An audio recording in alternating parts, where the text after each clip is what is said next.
Welcome to Sports Talk Around the Clock. I'm your host, Danny Drouin. We're here today for another great show with Nick Duke and Lane Freeborn. Let's get started off in college football, talking about NCAA the bowl games that just got released very, very recently. What would be the most exciting or your favorite to watch, Lane? I just, first of all, like to talk about how although it'll be exciting this year in the bowls, I'm just not very impressed. First of all, you have to talk about NIU getting in there.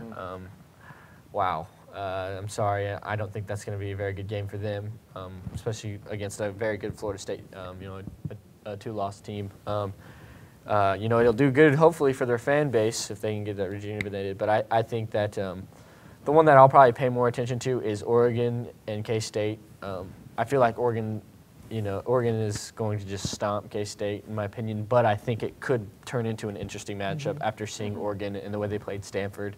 I think Stanford's bowl game it could be a pretty good bowl game, against Wisconsin, after Wisconsin coming up against a huge win. But again, if you look at all these, Georgia and Nebraska just got killed by Wisconsin, and they're could be playing for a national championship team in Georgia. I just feel like there were so many more better matchups and that's where this whole computer system really bothers me. I think there's a lot of just looking at it and saying, well, these teams shouldn't be playing, these teams should be playing. LSU and Clemson, don't think that's going to be a very good game. I think... Florida and Louisville, I still don't think, Right. There's just some weird off matchups that shouldn't be. And even in the national championship game, you're going to tell me that Notre Dame's going to put up... And I don't want to be completely wrong, but I just don't think Notre Dame is going to put up a fight whatsoever in this game. It's hard to be a national championship team with a quarterback controversy. Yeah. That's what Notre Dame has. And it's very true. I just think that, the only way that Notre Dame does make an upset pick here is if their defense just plays incredible and Alabama's offense is just off the whole game. And they keep it a close, 17, 14, 20-7 win or something like that. I don't know, but 2017 win, something like that. I'm very much looking forward to the All-State Sugar Bowl. I think that Louisville has a very, very talented quarterback in Bridgewater, and I think that Florida's defense is extremely solid because they're an SEC defense. And they've played a lot of awesome competition. An 11-1 team coming from the conference that they come from. They're a great team, and Louisville kind of got. It's the way things happen. It's the way the matchup is meant to be. But it's kind of a bad draw for Louisville, considering Florida is a powerhouse and they're a great SEC team that was right there in line for a national championship. And so I'm looking forward to see if Bridgewater can step up and play that great game and beat Florida, and that would be a marquee bowl victory for Louisville as a program, and would really, really be a great thing. I'm very much so looking forward to the All-State Sugar Bowl. What about you, Nick Duke? Mine is going to be out of the BCS. I think the Capital Bowl? It's the Cotton Bowl, actually. Cotton Bowl with Texas A&M and Oklahoma. Two teams who could have been playing in the BCS. If they were both great teams. Johnny Football playing against Oklahoma's. Manziel's a stud. That's. I just think that'll be a good game to watch. It'll be a fun offensive game. Not really too sure about the defensive part of it. It's going to be, because both these teams all season have seemed inconsistent at times, that it's going to make for a very exciting game. And they were both on at the end of the season. Right, too. and you don't know in whichever way it could go. It could go so many different ways. But I think it's going to be fun to see, Johnny Manziel play. Two old Big 12 rivals playing each other in a bowl game. It'll be a good game. There's going to be a lot of hatred there, especially because Texas A&M is like, hey, we went to the really, the best football conference, the SEC, and we proved ourselves. They beat Alabama. Some of the questions earlier in the year was, do you think that anybody will beat Alabama? Is anybody good enough? And, with the exception of our ingenious Gabriel Saketa, nobody called it. And I think that, Johnny Manziel is definitely good enough to lead them to a victory against a good Oklahoma team. Bob Stoops is always going to have the Sooners prepared and ready for that bowl game because they get a month off. and it's just something that they're used to. Now, I believe that Texas A&M is by far good enough to be able to go and win that game, but, you know, we're definitely looking forward to the Cotton Bowl, the Sugar Bowl, and many of the other big matchups, and look to see a bowl, just like a bowl prediction show on Sports Talk here very soon. All right, we will move on to Heisman picks. Who do you guys believe should win the Heisman? You know, great group of nominees in Manziel and Manti Te'o from Notre Dame, and Colin Klein, awesome leader, a great quarterback from K-State. Who's most deserving, Lane? Most deserving, I definitely would say, is Johnny Manziel. Yeah. Just what he's put up, you know, 4,600 yards, you know, is an SEC record. If you look at it matched up against Tebow and Newton when they won their Heismans, it's you know, beat them by like 300 and all the true freshmen. Right, and but the thing is that who will win? Colin Klein, because there's a lot of Heisman voters who will say, I'm not going to vote for a freshman. It deserves to be with an upperclassman, somebody who's not a freshman, just because, you know, they feel like, oh, a senior's giving them something special, and, you know, true freshman, you have to prove yourself more year after year. You know, which is weird, because the Heisman is supposed to be, you know, best college player that year. No question, it's been Johnny Manziel. He's got his Heisman moment, you know, beating Alabama. You know, I think that more than anything, it's Manziel. That's who. If they don't give it to him, I'll be upset. The other thing is for me is I've never really cared too much about the Heisman, especially since that year that Troy Smith won it was kind of like, come on, like you couldn't find anybody else, and you know, look at what Troy Smith's done in the NFL, really nothing, you know, and didn't even win the national championship that year. So. Again, it's not that big of an award for me. I know it is for everybody else, but I've never really cared for it too much. You know, I think that the Heisman is something that's really, really prestigious. I can see where you're coming from. It's not so much like a Pro Bowl type thing. Yeah. You know, it's awesome to get to go to the Pro Bowl, but you know, players kind of take it off. The Heisman, I don't think is that way. I think there's a lot of hype surrounding the Heisman every single year, and just because this year, you know, Colin Klein, he's a great quarterback. Will he be somebody that is extremely successful for years to come in the NFL? I really don't think so. I think, you know, if you've ever watched him, the way he throws the football is kind of odd. He kind of throws it like a little girl, actually. And he just, you know, I think he's a great leader. He's done great things at K-State. He came in, they wanted to convert him. He wasn't a heavily recruited guy. They wanted to convert him to wide receiver, eventually taking him back to quarterback. And, you know, thank God that they did. They had the insight to do that because they have so much from him now, as far as a leadership role and as far as a great person to have at the quarterback position.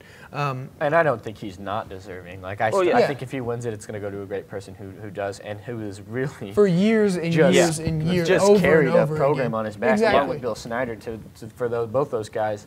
You know, to just put that program on their back and say, well, I'll get you to a #1 spot. I'll get you almost to a national championship. To where they were to in a big time bowl game, the Fiesta award. Bowl. How did Snyder not win Coach of the Year? I can't believe it. It's I crazy. don't know. Like, who did win? Was that Notre Dame's Brian Kelly? That's what I was thinking. I mean, yeah, he did a great job, but I really think you kind of have to look at that as you know, everybody loves Notre Dame. Yeah, when it comes to ESPN and out, like you saw once they started winning. And even their close wins, instead of saying, well, this could shed some light on what problems are with Notre Dame, they were like, oh, this means Notre Dame. Yeah, it shows the resiliency. They did take the good part of everything, especially you have Lou Holtz. He's the one who always kind of talks like this. He kind of talks like he's had like 12 strokes or something. He used to coach at Notre Dame, so what do you expect? Do you expect them to be partial for Notre Dame? That's fine. Notre Dame's a historic program, and they haven't had this kind of success if you're gonna give since the 1990s. An award like that to Bill Snyder, really think to do it twice, too. I mean, to do it 2 times like he's done it once, you know, in the 90s and now here in this decade. I mean, look at what the stadium's name is. It's Bill Snyder Family Stadium. I mean, it's really he started that legacy at K-State, and with Colin Klein, they've done awesome things. I think Klein is very, very deserving of it. So is Manziel because of the way he's played. I think Colin Klein would get it because of he's a senior. I think Manti Te'o, he is deserving too. But as you said, they don't like freshmen. They don't like defensive players. Yeah, you can't. The thing about Heisman, and you know, I think the last defensive player to win it was Charles Woodson. Yeah. Yep. Michigan. You can't compare Mike linebacker to a quarterback and what the quarterback means to the team. Like, I know as a defensive player, as I've played Mike linebacker, I played outside backer and stuff like that. We're key to the team, but everybody's eyes are on the quarterbacks. Everybody's eyes are on what the quarterback's doing, and I think he's definitely made a run for it, though. I mean, I think in my perfect world, I'd love for him to win it because of what he. To me, the thing that's going to get Colin Klein is that he's meant more to his team than Kansas State or than Manti Te'o has to Notre Dame. So I think that's where he's going to win it. But all three of the candidates I feel are really good. The thing that Charles Woodson had too was the interception returns. He was a punt punt return specialist. He was very good at that. And those are the things that that kind of won him, that stuck out to people. But Manti Te'o just doesn't have that excitability. Manti Te'o, although he is an awesome defensive player, it's hard to say that they will ever, even with as good of a player as Manti Te'o, that they will ever give it to a defensive player again that doesn't have some sort of a special teams or offensive role. Right, it won't ever. I don't think it'll just purely go to the Mike linebacker strictly. Even though he makes those big plays, he has huge turnovers every single week and makes huge tackles, week in and week out. He's extremely deserving of it. I think it's great that he's nominated. I don't think he will win it. I think Klein will end up winning it. Yeah. Although it is, for me, to a lot of the Heisman voters, a 4th and goal stand tackle by a Mike linebacker is not comparable to the Heisman voters to a game-winning drive, touchdown pass to win the game. Or a performance like Manziel had against Alabama. Right. You just cannot be parallel. It's not comparable. Yeah. Which, it's kind of a shame because there's a lot of people that would really argue the other way, that defense wins championships and that defense is the essential thing that you need to get big stops or else you'll never win games. Obviously, Notre Dame has rode their fantastic defense. Exactly. So, it's going to be interesting to see. I think we all kind of believe that Klein will win it, but if he doesn't win it, it'll be awesome to see if either a freshman or a truly, purely defensive player win the Heisman Trophy. So I think it's a unique Heisman Trophy race this year, and I'm very excited to see what will happen with it. We'll move on. Brett Bielema takes the Arkansas coaching job. Is this a good or bad move for Arkansas? Is this a good or bad move for him? I know he was a coach at Wisconsin previously. Is this the right move for Arkansas? I don't know Bielema's resume, as well, but I know that when he was at Wisconsin, that's when, they ran, a 3-back system and they ran the ball a bunch.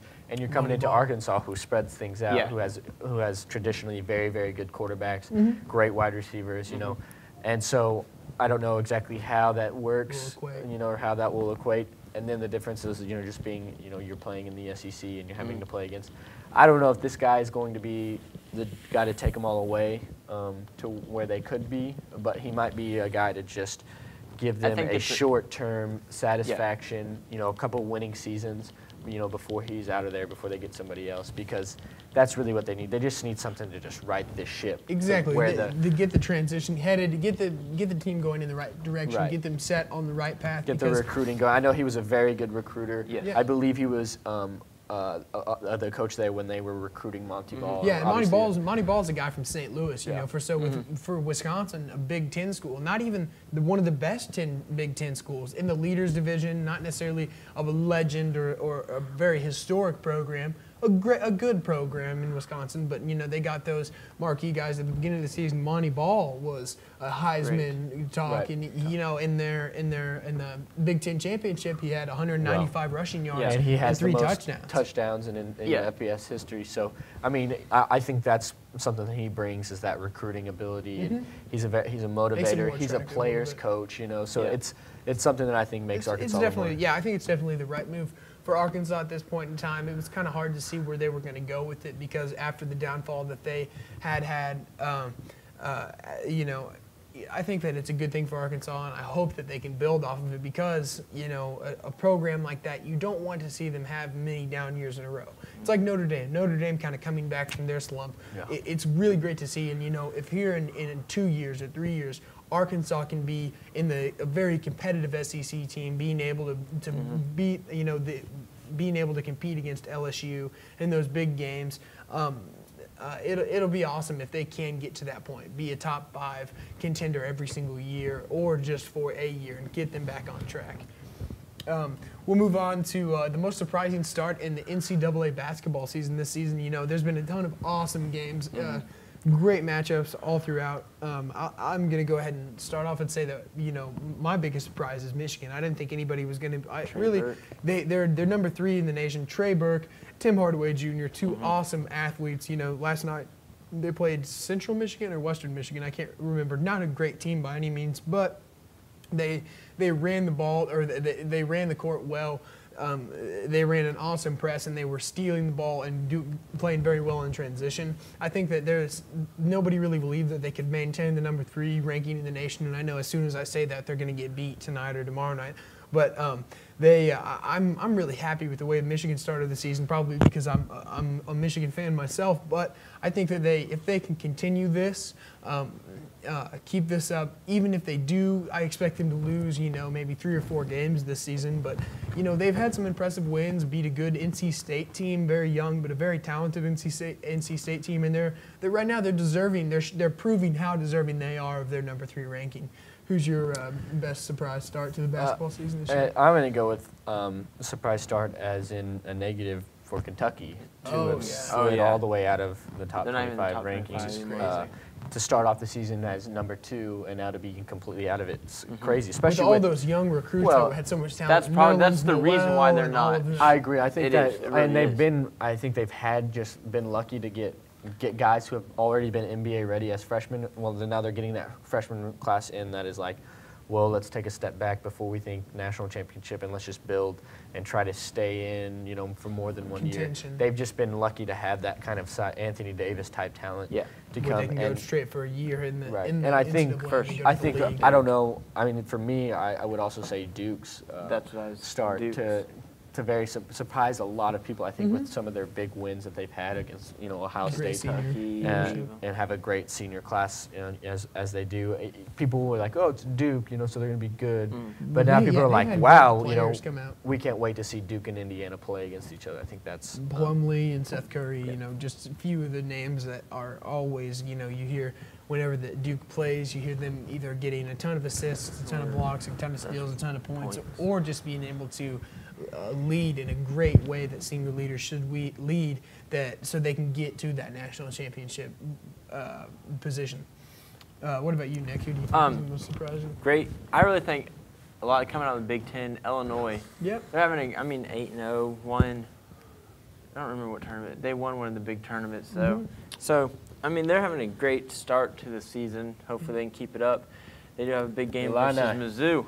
That's in December. The Illini, that's a shout out to Mr. Jim Whitney, math teacher Coach at Whit. Joplin High School. He's a huge Illini fan, and, you know, he's ecstatic to see them go 8-0. I guarantee it. We'll look to see if the Illini can keep that up.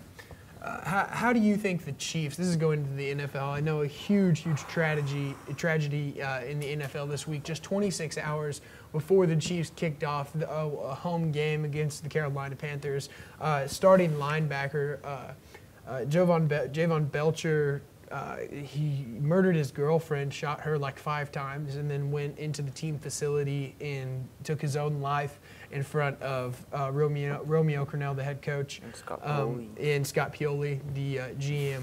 Yeah, really incredibly tragic event to happen here. Very unexpected. How did the Chiefs? They end up going to win that game against Carolina, 27-21. A huge emotional victory.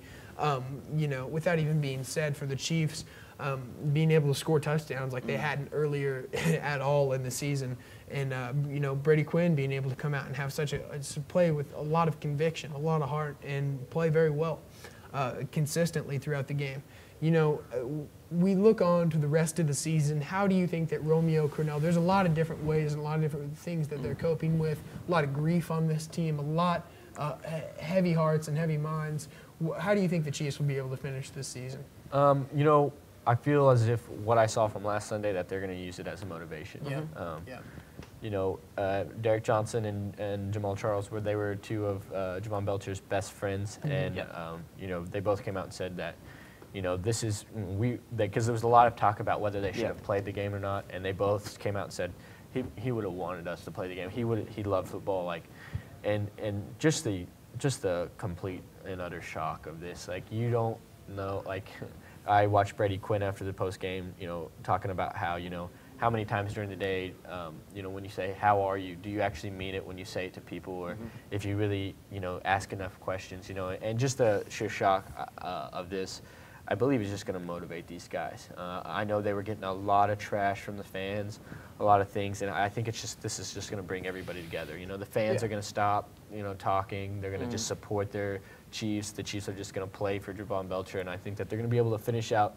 It would be nice if they could just lose and get the first-round pick, and maybe try and get a quarterback, But with the quarterback class that is coming out, I don't know if that's even you even want to go for that. But hopefully, as a fan of the Chiefs, I would really like them to finish out with just win it out. Yeah, finish 6-10. That would be awesome. That would be great for them. It'd be very extremely unexpected if you had asked them, what it's going to take for the Chiefs to win 6 straight games. If you would have said it's the loss of a very good friend and teammate, I don't think that they would have ever believed you. But, I think it's definitely evident that whatever doesn't kill you makes you stronger. In this event for the Chiefs, it's proving true because they've won this week. If they can take each week one step, one game at a time, and view it as, one more opportunity to do something for their late teammate and friend, then, maybe they can do something that's really awesome. I think that no matter how they finish out this season, there's a lot of respect for the Chiefs as an organization. There's a lot of respect for Romeo Crennel as the head coach, and there's a lot of more respect around the league. A team with a very poor year this year, losing record, kind of a debacle at the quarterback situation, and almost regarded as a joke. The Chiefs. After this has happened, such a tragic incident, it's good to see them be able to bounce back a little bit, and we hope that throughout the season they can kind of get all the, prove to everybody what they can do. Make sure that the nation knows that they're playing for their teammate and that they really, they're giving every single last ounce of heart that they have into winning those last 6 games. We'll move on to now. Who has the best chance at a Super Bowl this year, coming from the AFC and the NFC? Who do you think? I was talking to Coach Linden actually about this. He brought up a very good point in that it looks like New England's kind of starting to maybe run away with the AFC for a little bit. I mean, the way their offense looks, even how sharp it is, and just how sharp it is, and how on cue, and their defense, if they can just kind of keep up and play the way they've been playing, that I see that they'll probably find their way in the Super Bowl. But I think people like the Denver Broncos, and teams like that are kind of that surprise in the AFC that you're like, in the NFC, it's kind of a toss-up, because not a lot of people really believe in the Falcons enough to say that they're a Super Bowl. Exactly. Like, they're a great team. Everyone's like, they're one of the best teams in the NFL, but they don't want to take that extra mile and say, okay, they are the Super Bowl. Obviously 49ers having a quarterback controversy. Right. And to come in the middle of the season after a season that they've been having to have beat by the Rams. Jake, the Rams get taken over to Rams. Well, we'll end the show on that. Just Rams. To tie the Rams the first time you played, and then lose to them the second time. It's like, and the reason that they were saying one of the main times the reasons they lost that game is because Kaepernick safety. Yes, definitely. That's just like, I agree. I think we had a little mic fall on the ground there.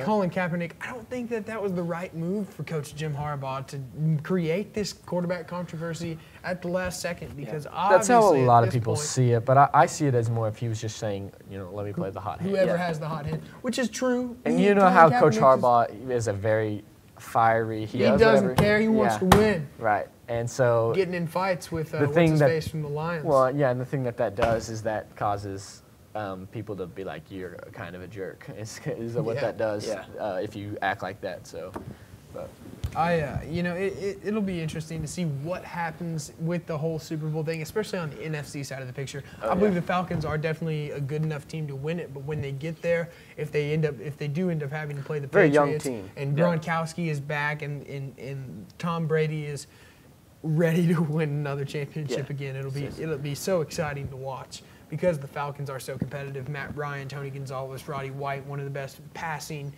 teams, along with going up against another awesome passing team in the Patriots. It's funny, because all in the NFC, I mean, you look at the Giants and the defending Giants, I mean, they look like a mess from week to week. One week they're on fire, they look great, and then they get beat by the Redskins. But the Redskins are an awesome team right now, very good They're team. on fire. Yeah. But to say that they should be beating that, I mean, RG3 is a great player.